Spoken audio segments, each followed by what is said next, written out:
This is your first timing note. Number one, write down, be a yes hitter. Okay, because I'm going to give you 4 things. This is timing note number 1, be a yes hitter.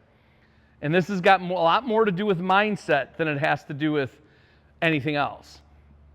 Okay, now when I say be a yes hitter, the opposite is a let me see hitter. We call it an L.M.S hitter. So we want to be a yes hitter. So I'll describe the two. What is an L.M.S hitter? This is this guy. Ball leaves pitcher's hand. Hitter's watching it, and then trying to make a decision to swing or not to swing. I like it. Yes, I'll swing. That is an L.M.S hitter. Okay? And here's the thing, guys. If you're going to be really good and hit with power, you can't be an L.M.S hitter. You can make contact being an L.M.S hitter.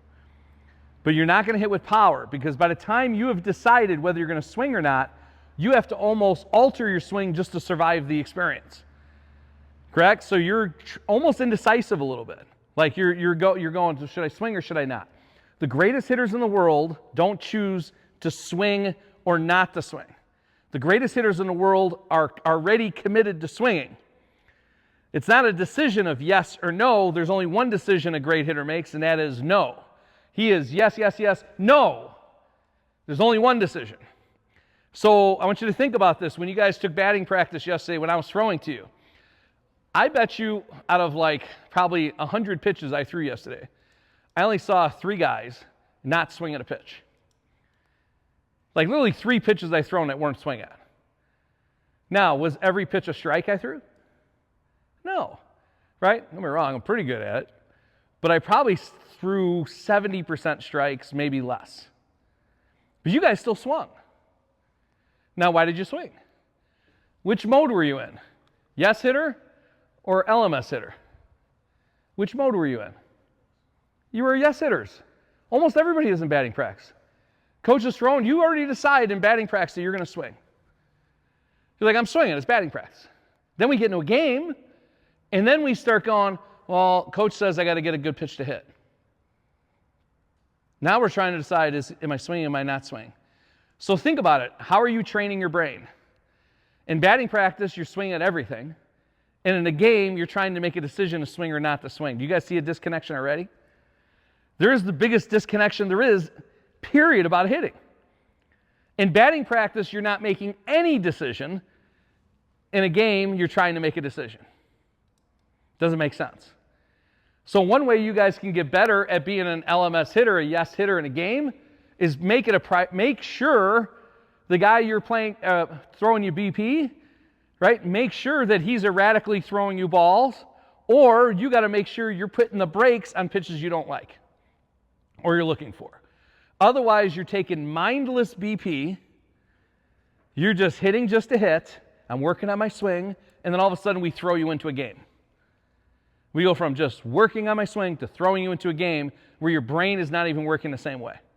All your coaches are going to get mad at you if you don't swing at strikes. You swing at a pitch over your head, oh my goodness, the world is going to end.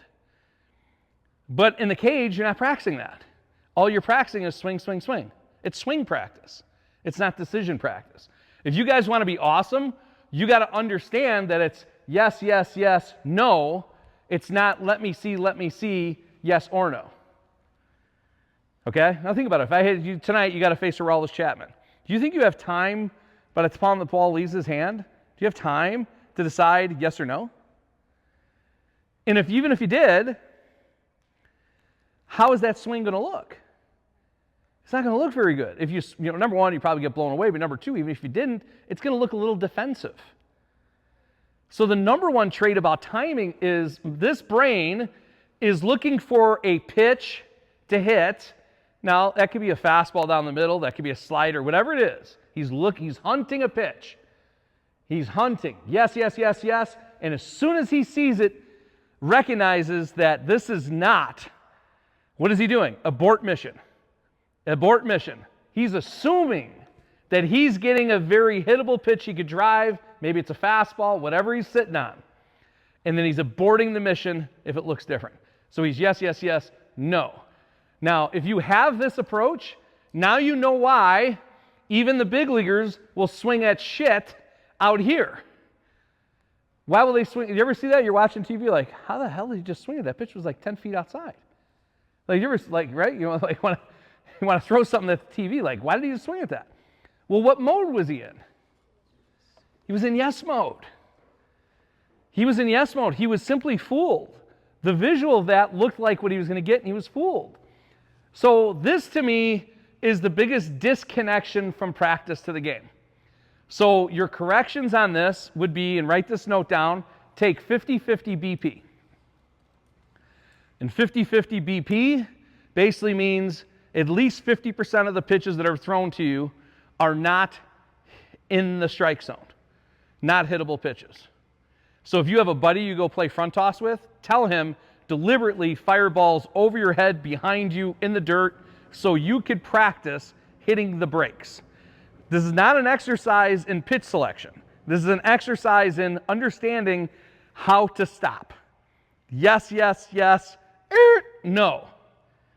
Okay? And one of the reasons why I call it 50-50 because I generally want about 50% to not be a strike. Now, technically, the average pitcher in Major League Baseball, the average Major League pitcher is throwing 63% strikes. The exceptional one are at 70%. So you're seeing roughly 40% are non-strikes. But that's not what happens in BP. If you change how you train, this could impact you in the game more. Has anybody ever been yelled at or whatever you want to call it when you swung at a bad pitch? Has anybody reminded you that you swung at a bad pitch? Probably your own freaking teammates. Oh, what are you swinging at that one for? Right? And I hear it all the time. Coaches talk about, have a good approach. Come on, have a better approach. Well, then we got to practice the approach. Right? Even if a coach is preaching what I'm preaching now, that's great. But then when are you practicing it? You have to practice the approach. Otherwise, I can't just throw you into the game and say, have a good approach. Haven't you guys heard that saying before? Anything you do in a game, you should what? Practice. Don't ever do something in the game you have never practiced. Practice it like 10,000 times. Now that's correction number one. Here's correction number two. By the way, who here thinks they're a little bit indecisive sometimes in a game? Okay? We probably should all have sometimes, right? How many guys feel like they're a little late sometimes in a game? Okay? These are signs of we might be sometimes thinking too much, okay?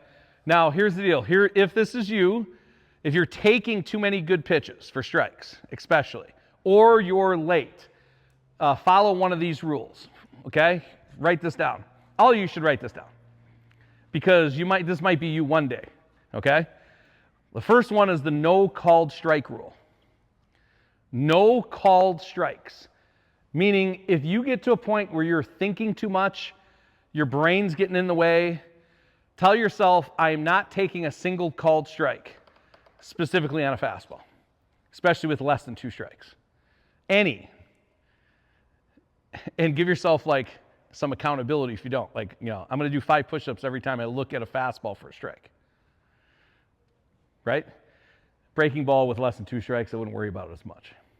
Not as much. Not at your level. Okay, that's one way. Now here's the other way. 3-pitch rule. Write that down. 3-pitch rule. And what the 3-pitch rule says, you have 3 pitches to get out of the box, getting a hit or making it out. The 3-pitch rule, I'm telling you, I have helped so many guys with the 3-pitch rule that are like, they're like, yeah, something's happening in the game where I'm not hitting, in the cage I'm hitting. And I go, really simple, implement 3-pitch rule. What have you decided? If you got to be out in 3 pitches or get a hit in 3 pitches, what have you decided? What has changed now? Now you have to swing. Now you're in yes hitting mode, okay? The only guys I tell them not necessarily they don't need that are the guys who are maybe overly aggressive. Then they need to be more controlled. But here's a yes hitter right here. Watch Donaldson's movement. Watch him put the brakes on. By the way, if you watch hitters, you could tell if they're taking all the way or if they're not taking all the way. Does he look like he was taking all the way? No, because you could tell, look what his back leg does when he hits the brakes. His hips are firing. His hands, everything's firing. Right? He's stopping. It looks different than when somebody's taking all the way. So rule number 1 is be a yes hitter. Does anybody have any questions on it?